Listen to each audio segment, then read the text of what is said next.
Welcome to Impossible Dialogues. Adam Smith and Karl Marx are two influential figures who had differing views on economics and society.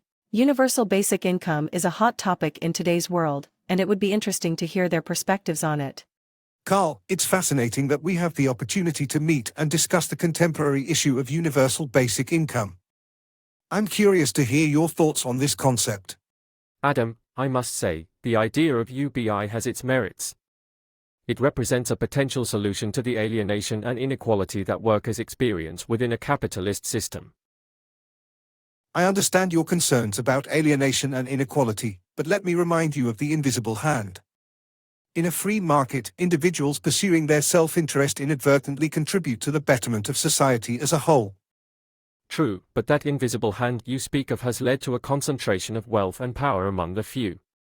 A UBI could help redistribute that wealth, providing workers with the means to live a dignified life. I don't disagree that wealth concentration is a concern, Karl. However, I believe that a well-regulated market can address these issues while still promoting economic growth and prosperity. UBI, on the other hand, may disincentivize individuals from working, as their basic needs would be met without the need for labor. Adam, you're underestimating the human desire for self-actualization. People will still strive to work and create, not just for material gain, but for personal fulfillment. UBI could liberate workers from the chains of wage labor, allowing them to pursue meaningful, fulfilling work.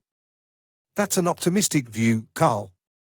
However, let us not lose sight of the critical importance of division of labor and specialization. These principles have driven advancements in productivity and innovation, lifting countless individuals out of poverty. Division of labor, as you describe it, can also lead to the dehumanization of workers. They become mere cogs in the machine, disconnected from the fruits of their labor. UBI could counteract that by empowering individuals to escape mundane, repetitive jobs and pursue their passions. I concede that there may be some truth to that, but we must consider the implications of funding a UBI. It would require significant taxation, potentially stifling economic growth and discouraging entrepreneurship. You're right, Adam. Funding a UBI would involve a substantial redistribution of wealth. However, it's essential to recognize that the wealth of the capitalist class is derived from the labor of the workers.